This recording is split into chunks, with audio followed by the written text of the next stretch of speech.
वंदे मातरम। आज मैं यहाँ पर आप सभी को स्वतंत्रता दिवस की शुभकामनाएं देने नहीं आया हूँ, बल्कि आपसे कुछ सवाल और कुछ बातें करने आया हूँ। आप मुझे बताइए कि स्वतंत्रता के इस 78वें वर्ष में हमारी बहन बेटियाँ और नारी समाज कितना स्वतंत्र है। आपके हिसाब से स्वतंत्रता क्या है? खुद नारियों के हिसाब से, खुद लड़कियों के हिसाब से स्वतंत्रता क्या है आप लोगों की? क्या आत्मनिर्भर नारी होना स्वतंत्रता है? क्या अपने मनपसंद के कपड़े पहनना स्वतंत्रता है? या वोट पाने का अधिकार स्वतंत्रता है? आपके हिसाब से स्वतंत्रता क्या है? ये समाज जहाँ पर एक लड़की अपने स्कूल में सुरक्षित नहीं, अपने घर पर सुरक्षित नहीं है, जहाँ पर वो काम कर रही है अपने वर्क प्लेस पर भी सुरक्षित नहीं है। जब हम वंदे मातरम बोलते हैं तो उसमें हम वंदन करते हैं अपनी धरती माँ का, और साथ ही वंदन करते हैं हर बहन बेटी और संपूर्ण नारी समाज का। इसी समाज में ऐसी भी घटनाएं होती हैं जो कि सारे समाज को शर्मसार कर देती है। सिर्फ घटना ही शर्मसार नहीं करती, घटना के बाद कोई एक्शन ना होना और आरोपियों पर सत्ता का चाबुक ना चलना, ये भी एक शर्मसार करने वाली ही बात है। मैं यहाँ पर बात कर रहा हूँ हाल ही में कोलकाता में हुई बलात्कार और उसके बाद मर्डर की दुर्घटना। एक लड़की जिसने बचपन से लेकर अपनी पूरी मेहनत करके उसके बाद भारत का टफेस्ट एग्ज़ाम नीट जैसा एग्ज़ाम क्लियर करके डॉक्टर बनी, और फिर उसके बाद क्या होता है, नाइट ड्यूटी में उसका बलात्कार और उसके बाद उसका मर्डर हो जाता है। उसके बाद सब चुप हैं, सारी सरकारें चुप हैं, सारे पावरफुल लोग चुप हैं। बोल रहे हैं तो कुछ ऐसे लोग, हम जैसे कुछ ऐसे लोग जिन्हें डर है कि कल को ये चीज़ उनके साथ भी ना हो जाए, और ये होगा। आप सब चुप रहेंगे तो ये चीज़ हमारे साथ भी कल को ज़रूर होगी। ये क्या, ये आज़ादी है हमारी? चाहे लड़की अमीर हो या गरीब, पढ़ी लिखी हो या अनपढ़, बात यहाँ पर ये है कि क्या यही आज़ादी के मायने हैं? क्या यही लड़कियों की आज़ादी है?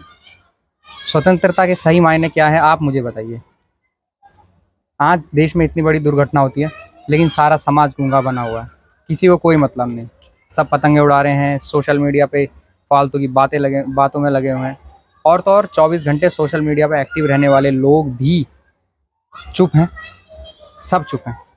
क्यों नहीं इसके ऊपर एक युद्ध स्तर की तैयारी के साथ उन अपराधियों को ढूंढा जाता है, और एक क्यों नहीं संविधान में एक ऐसी सज़ा का प्रावधान होता है जो आने वाले भविष्य में एक मिसाल के तौर पर कायम हो, और किसी भी अपराधी के दिमाग में ऐसा सोच आने से पहले वो 36 बार सोचे है कुछ भी ऐसा गलत करने से पहले। क्यों नहीं एक ऐसी सज़ा हम संविधान में प्रावधान कर पा रहे हैं? मैं हमेशा से कोशिश करता आया हूँ, अपने से बड़ों से जो सीखा है, अपने गुरुओं से जो सीखा है, उनसे सीख कर मैं भी कोशिश करता हूँ। मैंने भी राष्ट्रपति जी को पत्र लिखे और इसके बाद भी लिखूंगा, और अपनी कुव्वत के हिसाब से हमेशा बोलता आया हूँ और आगे भी हमेशा बोलता रहूँगा। और मैं जानता हूँ कि मेरी बातें और मेरे पत्रों का कोई प्रभाव नहीं पड़ने वाला इन सभी घटनाओं पर, लेकिन ऐसा क्यों जानते हो आप? इस सब की जिम्मेदार भी आप हो।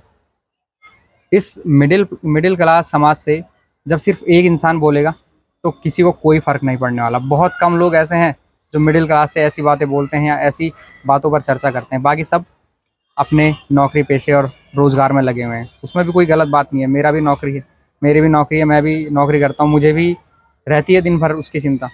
लेकिन आप सभी को एकजुट होकर ज़रूर इस सब पर बोलना चाहिए।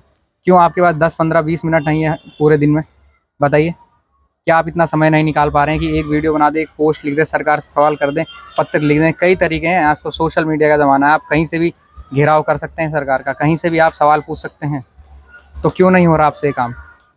और आप उम्मीद करते हैं कि आप एक बेहतर समाज बनाएंगे।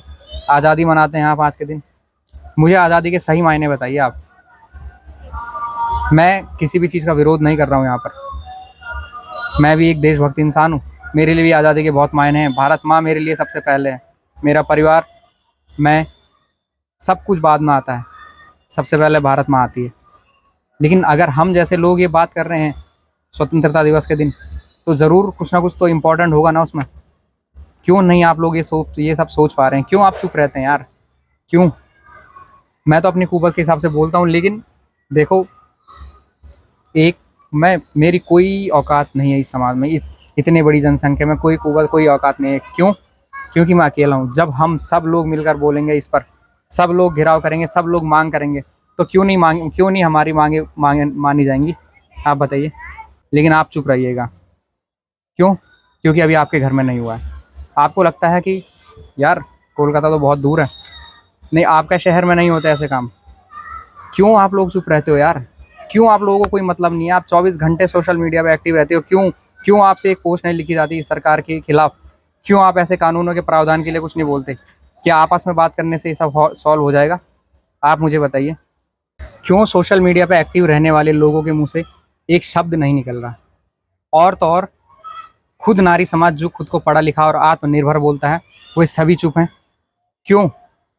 इतने सारे क्यों उठते हैं? क्या आप जानते हो कि मेरी कुवत या मेरी औकात इतनी कम क्यों है इस समाज में? मेरी आवाज़ को क्यों नहीं सुना जाता? क्योंकि मिडिल क्लास और नौकरी पेशे वालों में ऐसे बहुत कम लोग हैं जो ऐसे मुद्दों पर बोलते हैं। किसी को इन बातों से कोई मतलब नहीं, ना किसी के पास इतनी फुर्सत जो इनके लिए बोले या आवाज़ उठाए। लेकिन यकीन मानिए, जब आप एक स्वर में बोलना शुरू कर देंगे, तो हमारी आवाज़ ना सिर्फ ऊपर तक पहुंचेगी, बल्कि सुनी भी जाएगी। लेकिन अब ये निर्भर आप पर करता है कि आप इन मुद्दों पर सरकार को घेरते हैं, सरकार से सवाल करते हैं, सरकार से निर्मम सज़ा की मांग करते हैं, या फिर चुप रहते हैं, चुप रहकर अपनी बारी का इंतज़ार करते हैं। ये सब आप पर निर्भर करता है। अभी भी चुप रहिए, 15 अगस्त मनाइए, पतंग उड़ाइए, मज़े कीजिए आप। जय हिंद।